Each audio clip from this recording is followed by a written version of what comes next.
the products are collected and manufactured. Then we'll move on to some of the indications and the use of AmnioMatrix. And then the indications and use of OptiSerum. And then finally, we'll move on to a topic of discussion around why OptiSerum is different to autologous serum, which is something that comes up a lot in questions. And finally, we'll end with a question and answer session. So Placelta is a Next Biosciences company. You might know it from its previous name, Next Biologics. The company develops and manufactures regenerative medicine products. It is an ISO 13485 accredited manufacturing facility in Midrand. And at the bottom there, you'll see photos of our laboratories in Midrand. So it's a very high quality facility with the ISO 13485 standard, which is the medical device manufacturing standard. We're licensed by the South African Health Products Regulatory Agency for the manufacture of medical devices, as well as for the export and distribution of medical devices. The two products that we're going to discuss today, AmnioMatrix and OptiSerum, have been on the South African market for more than 7 years. And in those 7 years, we've sold over 1,900 units of AmnioMatrix, which has been used in predominantly ophthalmology surgery, and over 13,000 bottles of OptiSerum have been dispensed, again, primarily for ophthalmology.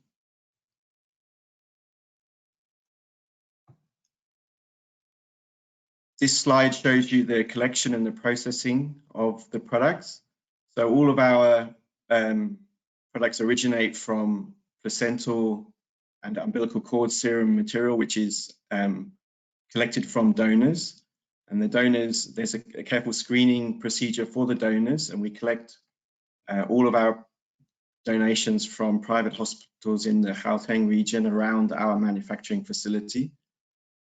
We obviously have to have informed consent from each of the donors, and then we test the maternal bloods for a whole range of infectious diseases, including HIV, HCV, syphilis, CMV.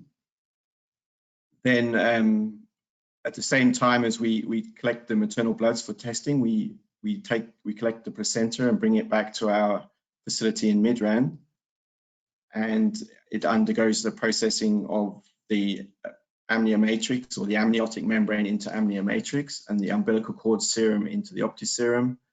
Once the product is completed, once we have the finished product, we make sure that it's sterile through microbiology testing of samples, and then the product is stored at our facility and distributed when prescribed.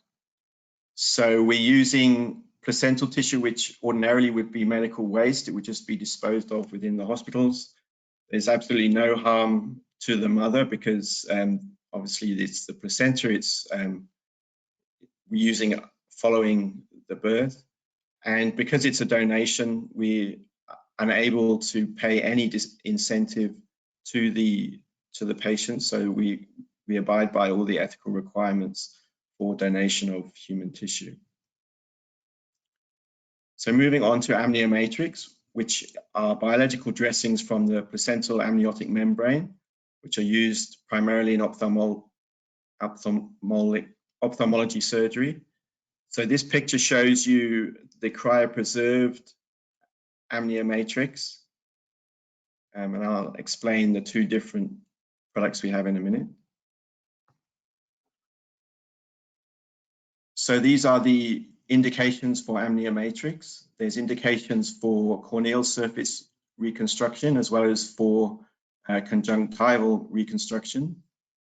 And there's a whole range of different indications ranging from persistent epithelial defects to non-healing ulcers, band keratopathy and Moran's ulcer, and also for fornix reconstruction, socket reconstruction, pterygium surgery, chemical burns.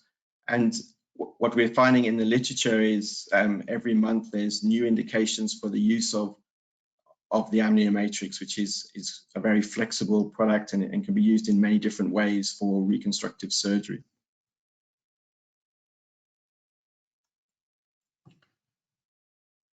There's a number of different techniques for use of AmnioMatrix. The first is the graft or the inlay technique. In this case, the AmnioMatrix is usually placed with the epithelial side up. The epithelium grows over the graft and secures itself to the basement membrane. And so the AmnioMatrix is intended to act as a substrate or a scaffold for the epithelial cells to grow, and is therefore incorporated into the tissue. And so it's absorbed into the wound.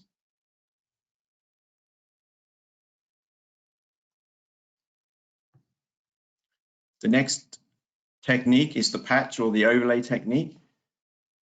In this case, the AmnioMatrix can be placed either with the epithelial side up or down, it doesn't matter. It's really used for shallow corneal defects involving only the epithelium. And in this case, the epithelium grows beneath the patch, which dissolves within a few weeks. And here the AmnioMatrix functions essentially as a cover or a biological bandage contact lens, protecting the underlying epithelial surface. And sometimes the membrane will fall off, or it could be removed up over a period of time, but it also can be absorbed into the tissue. It really doesn't matter. And then the final technique that's been used is the multi-layer technique. And this is support for deep corneal ulcers. The aim is to fill the defect with layers of AmnioMatrix with the epithelial side up, and then at the end to use a single sheet of the AmnioMatrix to secure the multiple layers over the top. And the top layer can be epithelial side down or up, it doesn't matter. So a summary slide here just showing you an example of the various techniques for use of the AmnioMatrix. A is the inlay technique, B is the overlay patch technique, and then C is the sandwich technique. And you can quite clearly see the AmnioMatrix in the photographs of the eye. So here I've just got two videos to show you how to apply the AmnioMatrix. In this case, the first video, we're looking at cryopreserved AmnioMatrix. The AmnioMatrix is measured and cut to size. So this is a very big piece of AmnioMatrix. You can buy it at different sizes. You don't need to buy a piece this size where most of this would go to waste. So it wouldn't be cost effective to buy a piece that size. So the edges of the amniotic membrane are lifted from with the conjunctival forceps.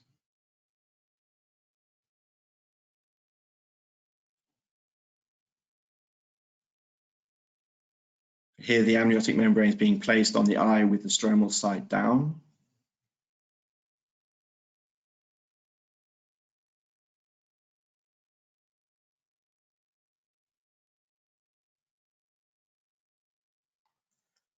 And you may need assistance to remove the nitrocellulase card and to spread the AmnioMatrix. But the amniotic membrane here is being spread over the entire wound site. And now they're inserting tissue glue underneath.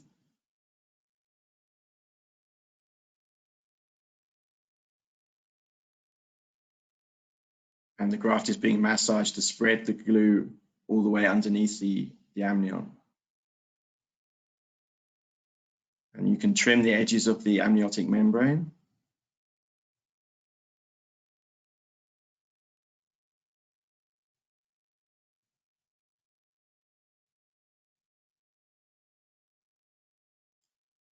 And you can see that the membrane is quite firmly stuck to the conjunctiva with the tissue glue. And now the surgeon is placing a contact lens over the cornea.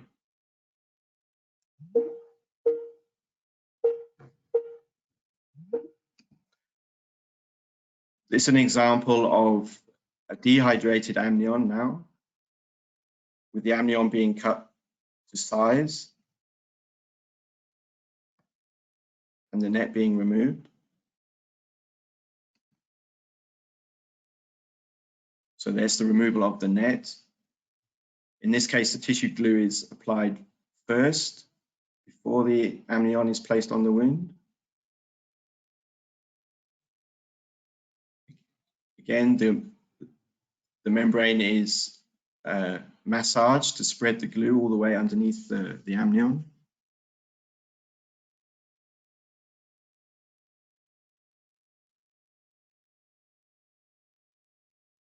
And you can see that the dehydrated amnion, once it's exposed to the wound, it rehydrates and becomes quite easy to work with.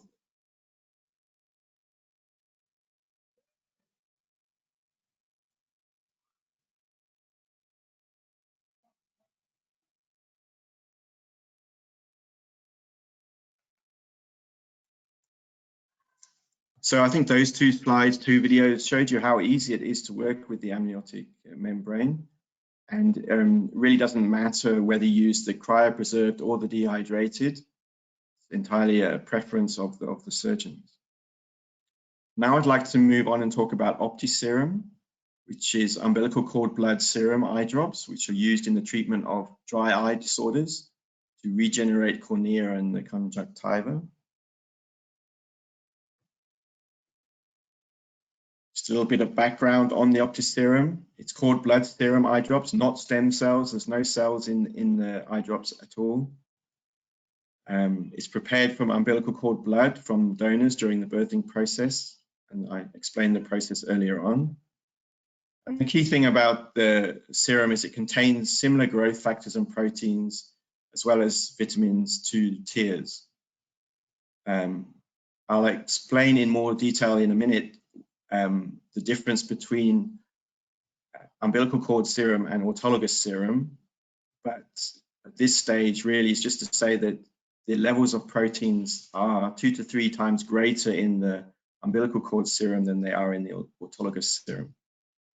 OptiSerum has no immunogenicity, and it's bacteriostatic, and importantly, there's absolutely no preservatives in OptiSerum.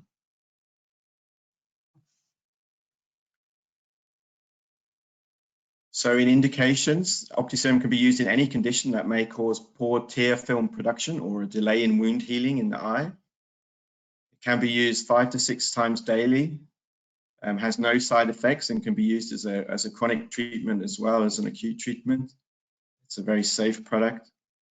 The number of indications where there's literature on the use of umbilical cord serum includes severe dry eye with or without primary Sjogren's syndrome, ocular graft versus host disease, persistent epithelial defects, recurrent corneal ulceration, chemical burns, neurotrophic keratitis, post-LASIK surgery or post-corneal transplant. So in summary, OptiSerum is able to treat any condition that may cause delayed epithelial healing of the eye or dysfunctional tear film. The dosage that's recommended is 1 drop in each eye 4 times a day, but it can be used more frequently, and in some of the literature studies it has been used more frequently. It's usually used for up to 3 to 4 weeks, but we do have patients who have been using it chronically as well. And there's no known complications. There are some reported minor side effects, sometimes a burning sensation, and occasionally, because it's blood serum, we get a jelly-like precipitate, but that's not a problem with the product at all. The storage, it's packaged in 5 ml dropper bottles. Each dropper bottle contains 4.5 ml of cord blood serum, diluted to 20% with saline. It's stored frozen in the home freezer for up to 6 months. And then as you use a bottle, you thaw it out, and once it's thawed, it must be kept in the fridge for up to 7 days. So we only advise thawing 1 bottle at a time, and then it should be kept in the fridge overnight. But it can be kept at room temperature for a few minutes. important thing is it shouldn't be defrosted by placing it in the microwave or in hot water.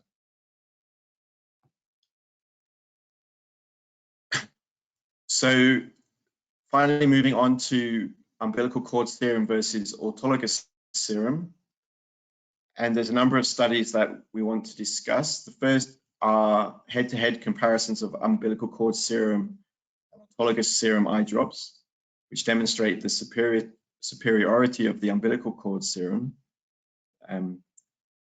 This study by Vajpayee from 2003 evaluated umbilical cord serum for persistent corneal epithelial defects. This was a prospective randomized controlled clinical trial. They were looking at epithelial defects measuring at least 2 millimeters in linear dimension and that were resistant to conventional medical treatment. And they looked at the median percentage decrease in size of the epithelial defect, which was significantly greater in the umbilical cord serum treated eyes at days 7, 14, and 21. And what they found was that a greater number of patients showed complete reepithelialization with the umbilical cord serum than with the autologous serum. So here is clear evidence that for persistent corneal epithelial defects that the umbilical cord serum was better than the autologous serum. The next study by Yoon et al. In 2007, looking at dry eye. And here they did a study in patients with dry eye syndromes and showed that symptom and keratoepitheliopathy scores 1 month and 2 months for those treated with umbilical cord serum was better than those treated with autologous serum. And they also found some differences in Sjogren syndrome patients with goblet cell density being higher at 2 months of umbilical cord serum treatment.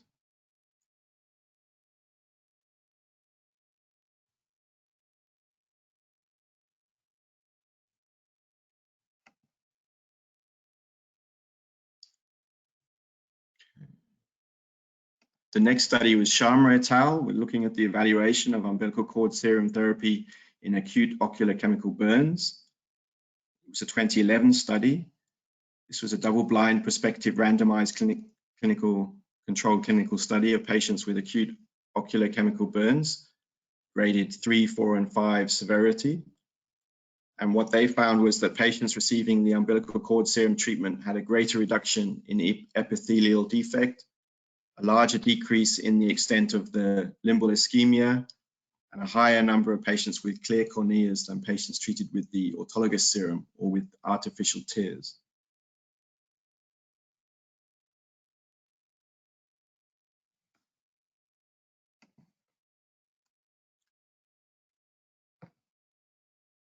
So now the question is, why are umbilical cord serum eye drops more effective than autologous serum eye drops? And there's 2 detailed studies that have compared maternal peripheral blood and umbilical cord blood as a source of preparation of topical eye drops. And what they've done is compared the levels of various growth factors in the blood serum of the mother with that in the umbilical cord blood of the baby immediately after the cord was cut. So this is as close you can get to a very well-controlled study looking at the peripheral blood of the mother with the cord blood. The one is by Vasura et al. From 2016, and the other is Bazi et al. In 2018. And just to summarize their findings in this one table, really, they found marked differences in growth factor levels between the umbilical cord serum and the peripheral blood serum. And in this table, you see in the first 2 columns the growth factors. All of these growth factors are very important in cell growth and differentiation.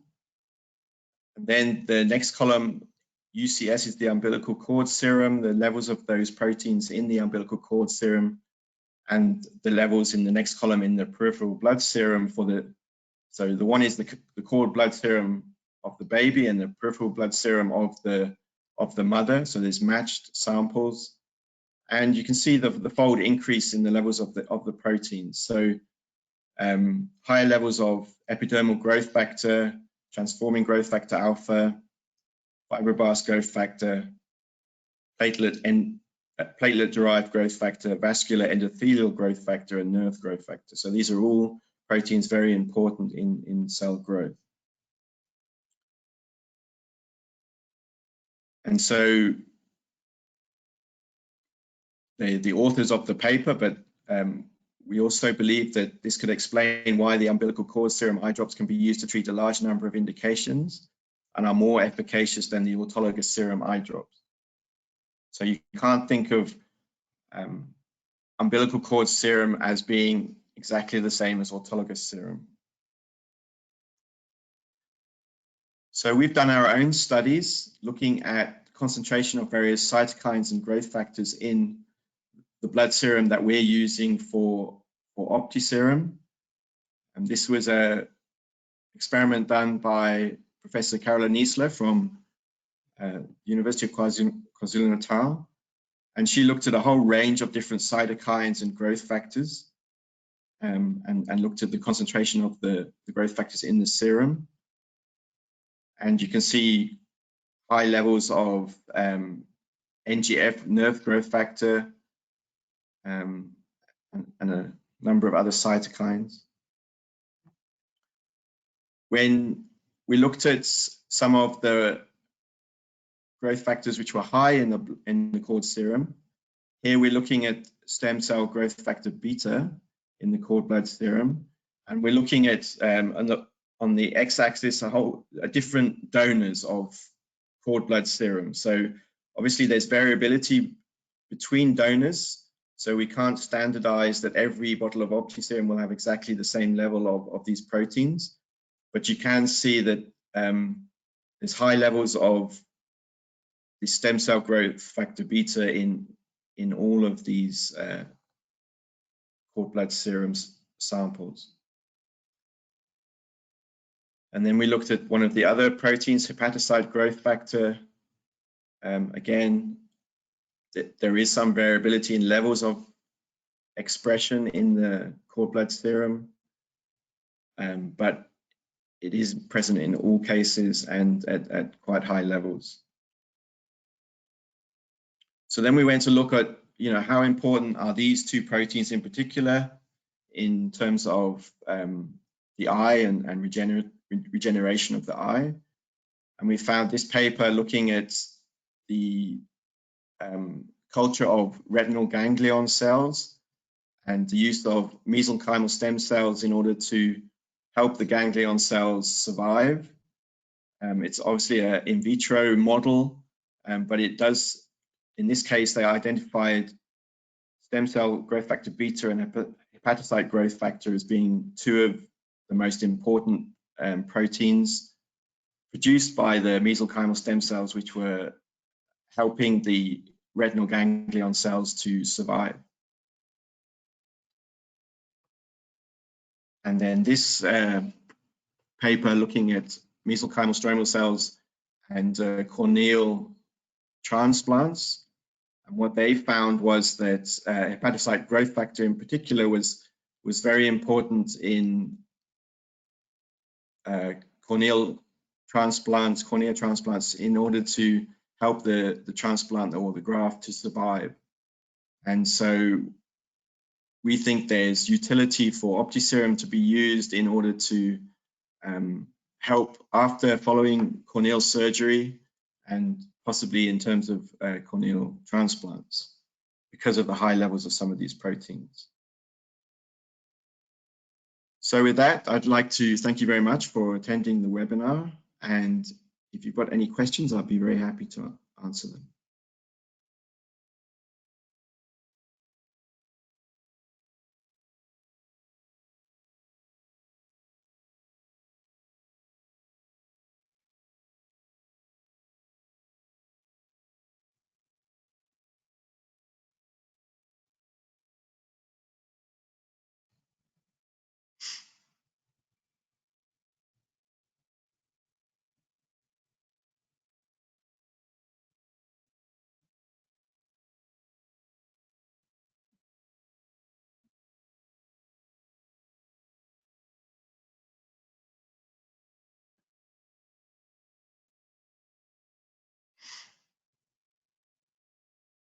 Hi, Carl. Good afternoon. Hi, Carl. Can you please just go back to the different techniques, if you don't mind, of the amnion membrane, implanting the inlay, the overlay technique, please? I'm sorry, I can't hear you very well. Can you repeat your question? Can you hear me now? Yeah, I can hear you now. Okay. Yeah, can you please go to the different techniques of the amnion membrane, like the overlay technique, the inlay technique? Okay.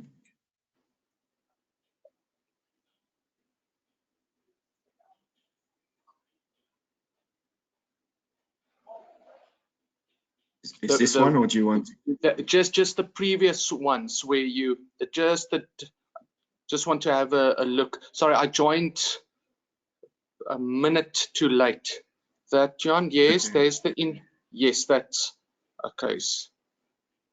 Okay, so this is the one where, okay, you have a patch underneath that, and then you put one over it. No, this is the one where you just you can have the two different membranes, but really it's just for a shallow wound, and Yes. where the epithelial goes over the graft itself. So the one where you're layering it is so this is the one where you're layering the different pieces of the amnion, and then you place one large sheet of amnion over the top and either suture it. Well, normally it's sutured rather than glued. Okay. With the ones that you layer, does the amnion always need to be epithelial side up, or doesn't it matter? For the top, it doesn't matter at all. Yep. But I think in the literature it's suggested that it's best with the layered pieces underneath the top layer for that to be with the epithelial side up. Okay. Thank. And sorry, just the first one that you showed. I just want to have a look at that one. The inlay, I think it's this one. No, that's the I've got here on the multi-layer technique. This is the multi-layer technique.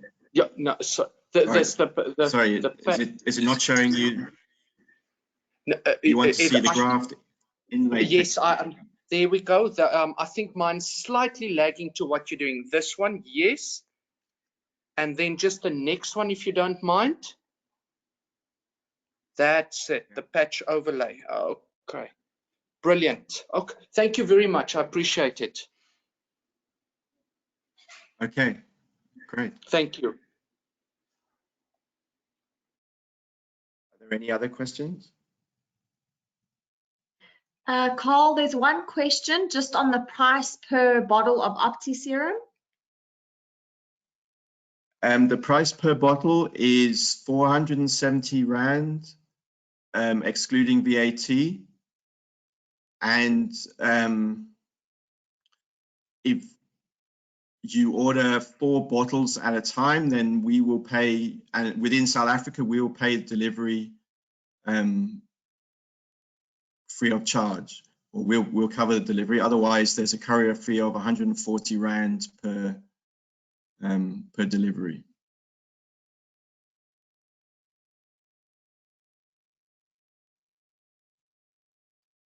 We are aware that.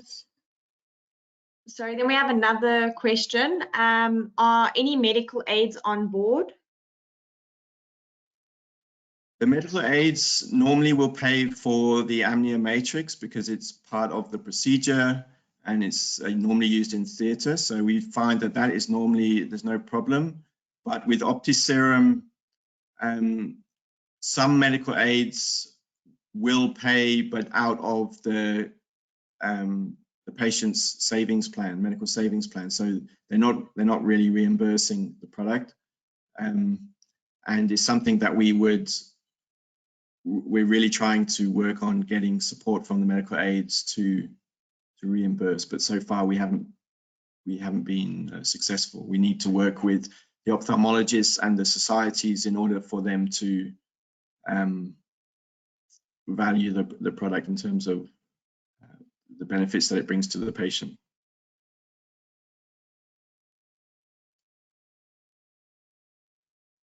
Great, thank you. If anyone has any more questions, you can just pop them in the chat box, or you are more than welcome to turn your mics off and chat to Carl if you would prefer that.